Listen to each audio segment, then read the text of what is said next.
कभी सोचा है कि एक ऐसा राजा भी हो सकता है जिसकी तलवार की धार से दुश्मन कांपते हों और जिसकी कलम की स्याही से ज्ञान की नदियां बहती हों? जी हाँ, आज हम बात करने वाले हैं परमार वंश के उसी महान राजा राजा भोज की। एक ऐसा नाम जो इतिहास और कहानियों दोनों में अमर हो गया। तो सवाल ये उठता है कि राजा भोज असल में थे कौन? एक जबरदस्त योद्धा जिसने अपने साम्राज्य को दूर दूर तक फैलाया, या फिर एक जीनियस विद्वान जिसने ज्ञान और कला को नई ऊंचाइयों पर पहुंचाया, या शायद दोनों? चलिए आज इसी पहेली को सुलझाते हैं। और हाँ, वो कहावत तो हम सबने सुनी ही है, कहाँ राजा भोज कहाँ गंगू तेली। लेकिन क्या इसका असली मतलब वही है जो हमें बचपन से बताया गया है? शायद बिल्कुल नहीं। और जब आप इसकी असली कहानी जानेंगे ना तो सच में हैरान रह जाएंगे।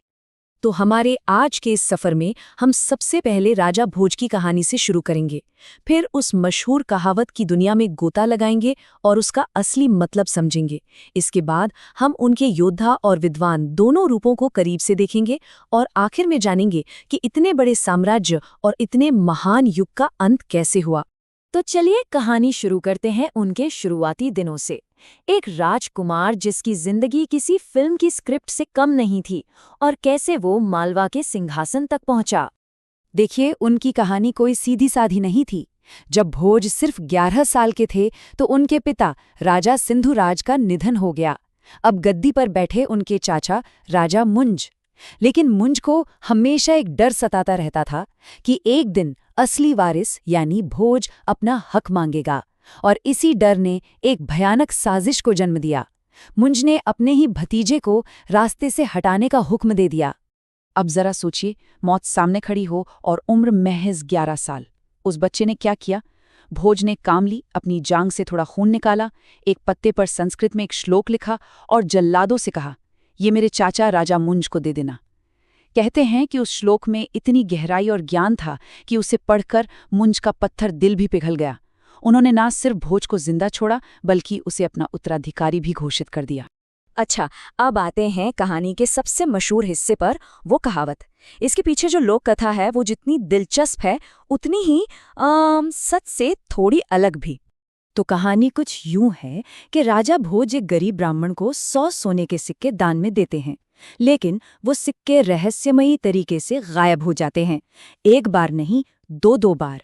जब राजा भोज ने खुद इस मामले की जांच की तो पता चला कि चोर कोई इंसान नहीं बल्कि खुद भाग्य है, जो उस ब्राह्मण को अमीर बनने ही नहीं दे रहा था।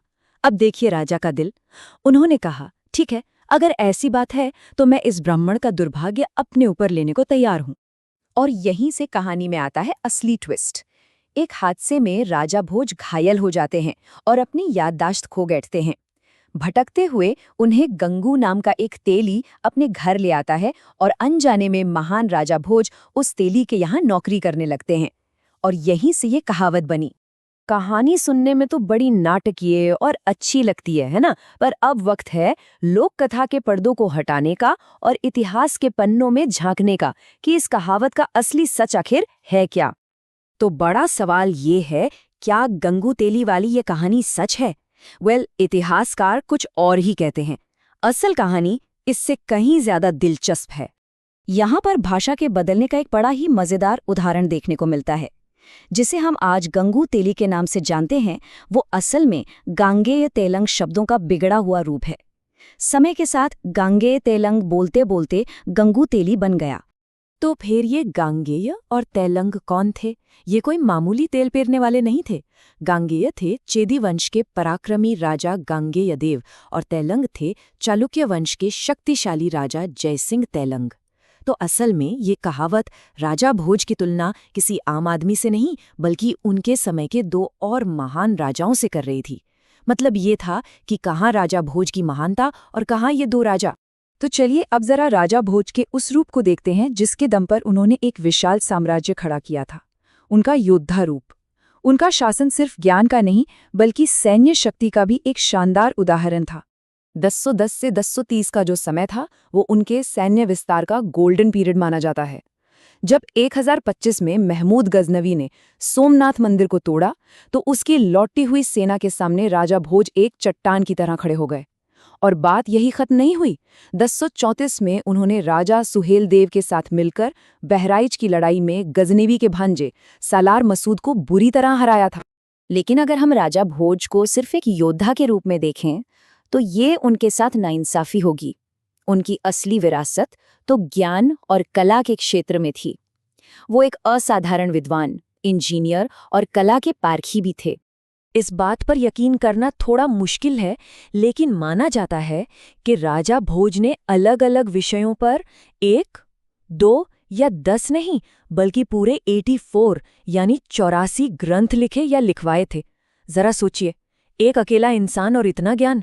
उनके सबसे फेमस कामों में से एक है सम्रांगण सूत्रधार। ये उस जमाने की आर्किटेक्चर और इंजीनियरिंग की एनसाइक्लोपीडिया जैसी थी। इसके अलावा युक्ति कल्पतरु में उन्होंने राजनीति और अच्छा शासन चलाने के गुर सिखाए। और लिस्ट बहुत लंबी है। कविता, ग्रामर, मेडिसिन, ऐसा कोई विषय नहीं था जिसे उन्होंने छुआ न हो। और उनका ज्ञान सिर्फ किताबों तक ही नहीं रुका, उन्होंने इसे हकीकत में बदला। भोजपुर का वो अधूरा लेकिन विशाल शिव मंदिर और भोपाल की मशहूर बड़ी झील जिसे भोजताल कहते हैं, वो आज भी उनकी इंजीनियरिंग की सोच का जीता जागता सबूत है। लेकिन कहते हैं ना, हर अच्छी चीज का अंत होता है। राजा भोज की कहानी का भी एक आखिरी अध्याय था जो संघर्ष से भरा हुआ था।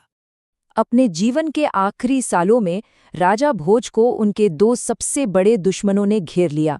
एक तरफ से गुजरात के राजा भीम प्रथम और दूसरी तरफ से चेदी के राजा कर्ण। दोनों ने मिलकर मालवा पर एक साथ हमला बोल दिया। उस वक्त राजा भोज बूढ़े और बीमार भी थे।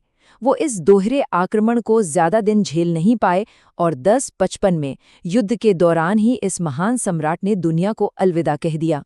उनकी मृत्यु पर एक कवि ने जो लिखा वो उनकी महानता को बता देता है। अद्य धारा निराधारा निरालंब सरस्वती। इसका मतलब है आज धारा नगरी बेसहारा हो गई और ज्ञान की देवी सरस्वती का कोई सहारा नहीं रहा। उस दिन दुनिया ने सिर्फ एक राजा नहीं खोया था, बल्कि ज्ञान ने अपना सबसे बड़ा संरक्षक खो दिया था। तो अंत में हम यही कह सकते हैं कि राजा भोज की असली विरासत उनकी जीती हुई लड़ाइयाँ या उनका साम्राज्य नहीं है। उनकी असली विरासत तो वो मंदिर है, वो झीलें हैं और सबसे बढ़कर ज्ञान से भरी वो किताबें हैं जो आज भी हमारा मार्गदर्शन कर रही हैं। और ये कहानी हमें एक बहुत गहरे सवाल के साथ छोड़ जाती है। किसी भी महान शासक की असली विरासत आखिर होती क्या है? वो साम्राज्य जो वो अपनी तलवार से बनाता है, या फिर वो ज्ञान जो वो आने वाली पीढ़ियों के लिए छोड़ जाता है? सोचिएगा जरूर।